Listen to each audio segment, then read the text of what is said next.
Hey, I really appreciate everybody, all the family, all the friends, and all the new people that I haven't met coming out and visiting. I'm just going to share just briefly about my book, and then I'll take questions.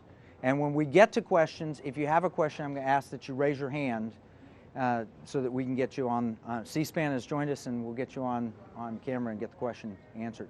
Can you hear me? Can you hear me, everybody in the back? Well, I wrote a book, and it's titled Secret Weapon. And the basis of this book is the reality that we are in the midst of a war. And I don't mean the Iran war, I don't mean the Iraq war, I mean a global economic war. And I'm going to tell you a little bit about the history, and I can give you some facts to support my thesis, and then we'll take questions and discuss it. But in 1999, there were two colonels of the People's Liberation Army, two very senior colonels. And these two colonels were charged with one idea. How do we make the 21st century the China century? How do we turn what is looking like an American century into a Chinese century? Now that seems, we're going to have to go on the Wayback Machine to get a real feel for that, because you got to think back to what things were like in the year 2000. In the year 2000, the Office of Management and Budget put out a report that said, by 2010, we will have paid off all federal debt. But stop. You realize we're $16 trillion of federal debt today. But in the year 2000, the OMB said, in 10 years, we'll pay off all federal debt. We were the kings of the world. Our military budget was 9 times the military budget of the Chinese, and our military was far and away superior. And that's why these two Chinese colonels were charged with, how do we beat the United States? Because there is no possible way. Our military budget was about 10% of their entire gross domestic product in the year 2000. It was 9 times their military budget. They couldn't compete, and they knew it. They were fully aware they didn't have the technology, the capabilities to win a military conflict. And they'd seen, and if you read this book, Unrestricted Warfare, which they published in 1999, you'll see that they had no concept of how they could win a tank-to-tank, plane-to-plane, missile-to-missile battle against America.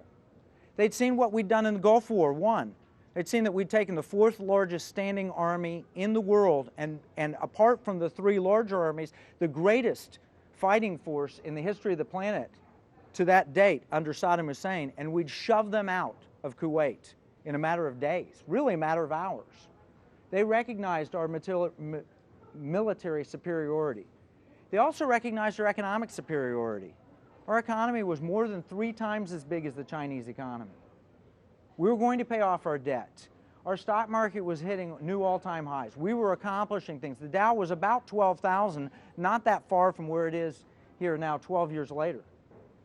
They saw that we were a vastly superior nation in every single respect. And they said, to beat America, we can't do it traditionally. We're going to have to use unrestricted warfare. This was published by the PLA Press in the year 1999. It was brought out by the CIA and translated to English, and this is a copy that was printed in Panama that I have. And what they basically said is, you can't beat a superpower directly. And we were the only superpower in the world. We'd broken the Soviet Union, won the Cold War. Everything was working in our favor. So how did they say that they could accomplish it? Well, I'm just going to read just a very quick passage. Financial warfare is the #1 means of unrestricted warfare.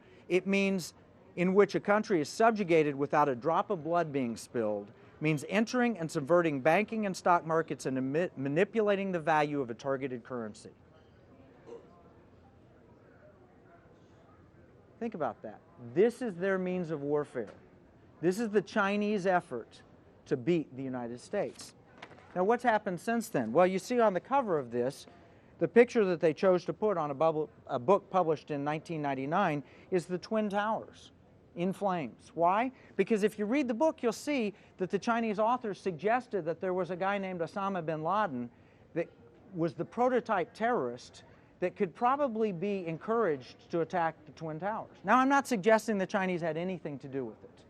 I am suggesting bin Laden got a copy of this book and he read the master plan. and he followed it. Now, why were the Twin Towers targeted as opposed to the Super Bowl? This is Super Bowl Sunday, right? You could kill 100,000 people pretty easily flying a plane into the Super Bowl. And using the means that they did, that we were totally unprepared for, they could have accomplished that. They got it into the Pentagon. If you think they could get it into the Pentagon and not into the Super Bowl, they could have accomplished that. Now they can't. Now we do all the screening, everybody takes their shoes off, and no box cutters are allowed on the plane and so forth. But then they could have. They chose the Twin Towers not to kill the most people. They chose them because they were an economic target with the intention of bringing down the American economy. And in fact, Osama bin Laden said, "We know the cracks in the Western financial system like we know the lines in our own hand."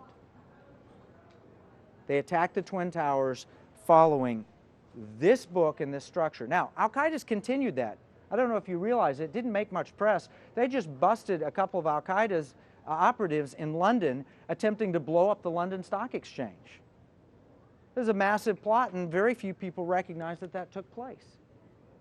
Their intention all along has been to attack the economy. Now, there's another hero of this book. One I mentioned already, Osama bin Laden. The second one is a man that's mentioned, and I think I've got his book here, George Soros. Now, I'm not saying this, but the Chinese authors say, when you look at what George Soros has accomplished in 1999, who's to say that he is not a financial terrorist? Which is an interesting quote from the Chinese. Let me see if I can find that. They basically say when the history of warfare is written from the 21st century, the most interesting chapter will be the chapter on financial warfare. And the prototype subject of that is George Soros. Now, what do we know about Mr. Soros? Well, he's credited with breaking the Bank of England. He's the man who broke the Bank of England. He's credited with causing a bear raid against the British pound and making $1 billion in the trade.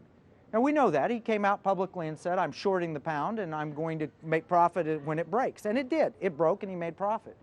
He was also accused in the late 90s by Mahathir Mohamad, who was the Prime Minister of Malaysia, for having broken the Malaysian ringgit and caused the Asian currency crisis. Now, I don't have the data on that, and he didn't come out and claim that he'd done that, so I don't know, but he was accused of that by Mahathir Mohamad, who then went on and described what was being used against Malaysia. They were financial weapons being waged. And that's the thesis of my book, which I don't have a copy of it up here. May I borrow one? Secret Weapon. In 2008, as an investment manager, I was watching our stock market implode. And I got a call from a buddy who worked for Wells Fargo, Deputy Chief Investment Officer, and he said, "Have you ever thought that the market started collapsing on September 11th, 2008 with the attack on Lehman Brothers? And when you look at what happened to Lehman Brothers, and then you look at what happened to the British pound, and you look at what happened to the Asian currency crisis, and you read this book, Unrestricted Warfare, and you read this book, The Crash of 2008 from Soros, you realize that what took place was a bear raid. Now, bear raid is a Wall Street term referencing using financial securities to destroy a target company. And that's what happened to Lehman Brothers and AIG and Merrill Lynch and Goldman Sachs and Bear Stearns, Fannie Mae, and Freddie Mac. Big attacks on them. So I saw this beginning to happen. My friend tipped me to it. I did some research. I shared my thoughts with the Pentagon, and they hired me to write a report, which I did, Economic Warfare Risks and Responses. And that is the basis for my book, Secret Weapon. And what I believe happened, and I've documented, is that interests outside the United States, and I list all the suspects, they're the usual suspects, Venezuela, Iran, the sovereign wealth funds, Sharia-compliant funds, Russia, China, and I explain each of their motives and why they would attack the United States and what they would accomplish from it. Then I show the means that they had available to them at the time, and then I show the opportunity that we presented them with failing to regulate credit default swaps, with over-regulating some things and under-regulating other things, and leaving our system vulnerable. And that's what Secret Weapon talks about, and it describes a three-phase attack. A ramp up in oil prices, where they drove the price of oil from $50 a barrel to $150 a barrel in a matter of 18 months. You don't think that hurt our economy? I show the second phase, where they directly attacked our stock market using bear raids, the tools of George Soros. By the way, Mr. Soros made $1 billion profit